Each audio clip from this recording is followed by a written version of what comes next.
첫 번째, 지증왕인데요. 세기로 이야기하면 뇌물 마립간 때가 4세기였다면은 지금은 이제 6세기입니다. 고구려의 전성기였던, 고구려가 한강유역까지 차지했던 그 5세기가 지나갔어요. 이제 6세기입니다. 신라가 어떻게 더 발전해 가느냐라는 부분인데, 먼저 지증왕이 되겠습니다. 오늘 왕 3분 배울 거거든요. 이 3분 다 너무 시험에 잘 나와요. 그래서 잘 기억해 주셔야 돼요. 왕별로 구별도 마찬가지고요. 먼저 지증왕입니다. 지증왕은 어떻게 신라의 기틀을 다졌느냐. 여러분, 지금 우리가 배우는 나라가 신라죠. 신라라는 나라 이름 언제 만들어졌느냐? 이때입니다. 지증왕이에요. 지증왕 때 신라라는 국호를 사용합니다. 나라 이름은 어떻게 정할 거냐라고 얘기했었는데, 뒤에서 다른 부분에서 보겠지만 덕업일신 망라사방이라는 말의 줄임말이에요. 제가 뒤에서 다시 자료 준비했었거든요. 덕업일신 망라사방. 매일매일 더 새로워지고 그다음에 세계를 망라한다. 이런 의미를 담고 있습니다. 그래서 그렇게 발전하겠다고 신라라는 국호를 사용한 것, 지증왕 때입니다. 지증왕 때예요. 그리고 지금 뇌물 마립간이었었죠, 원래요. 근데 왕이란 칭호를 쓰기 시작해요. 언제부터? 지증왕 때부터 왕이란 칭호를 사용합니다. 그럼 마립간 칭호는 뇌물왕, 그리고 왕이란 칭호는 지증왕 때가 되겠습니다. 다음 두 번째인데요. 이 부분 역사를 떠나서 정말 우리나라 사람이라면 꼭 외워야 될 겁니다. 무엇이냐? 신라 지증왕 512년에, 제가 연도별로 얘기 안 하죠. 이건 꼭 얘기해요.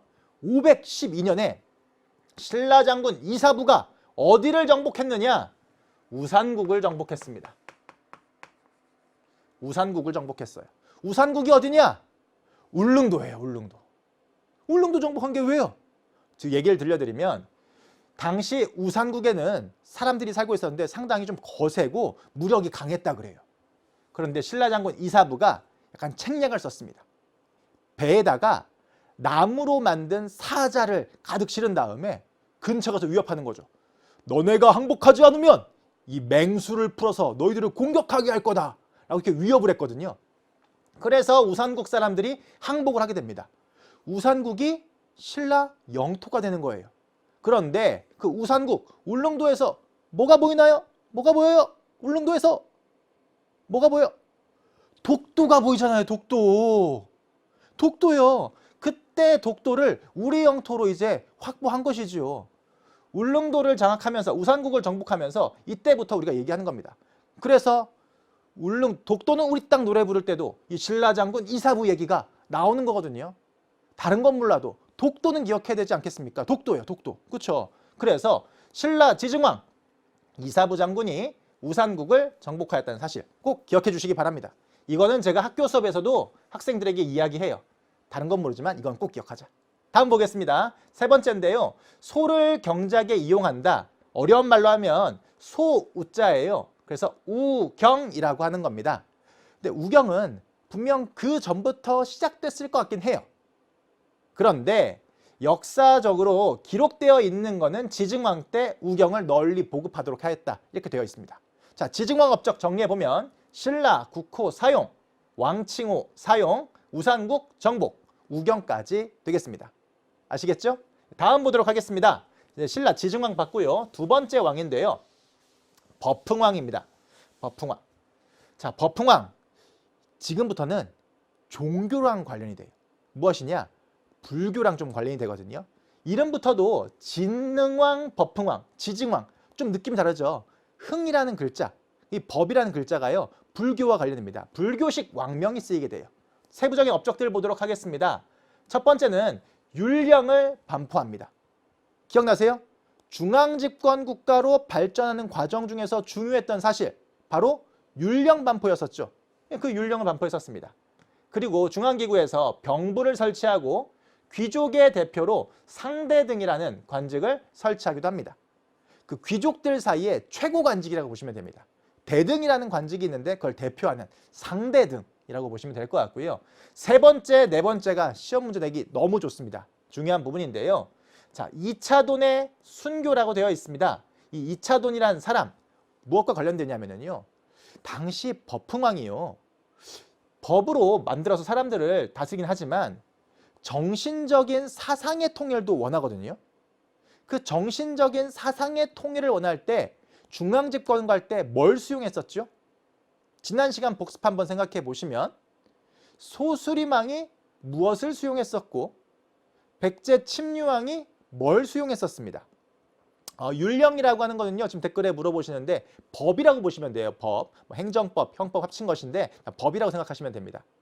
자, 무엇? 그쵸. 댓글 올라오고 있네요. 불교예요.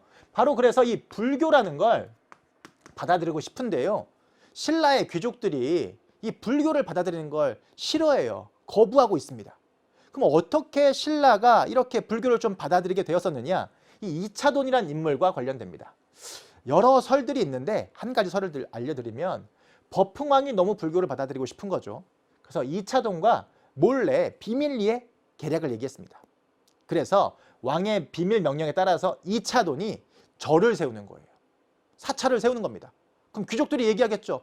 아니 왜 갑자기 이렇게 절을 세우는 겁니까? 세우면 안 되죠. 라고 비판을 하겠죠. 그때 왕이 와서 그럼 이렇게 절을 세우고 있는데 어떻게 하면 좋겠냐? 귀족들이 안 됩니다. 다 반대. 이렇게 가는 거죠. 그러면 절을 세우자고 한 게 누구냐? 누가 세운 거냐? 이차돈이 세웠잖아요. 그럼 저놈을 당장 죽여라! 라고 되는 거죠. 그랬더니 이차돈이 그렇게 죽임을 당하니까요. 이차돈의 목이 베이면서 하얀 피가 싹 쏟았다고 하고요. 하늘에서는 꽃비가 내렸다고 합니다. 그러니까 기적이 행해진 거죠. 그걸 본 귀족들이 벌벌 떨겠죠. 그러면서 불교를 함부로 비판하면 안 되겠구나. 그래서 불교가 공인됐던 겁니다. 언제? 신라 법흥왕 때. 공인, 인정한다, 승인한다. 그렇게 생각하시면 됩니다. 그렇죠? 그래서 불교를 공인했던 것 역시 법흥왕 때가 되겠습니다. 네 번째 보겠습니다. 네 번째 때는요. 가야가 점점점 힘이 약해지고 있었거든요.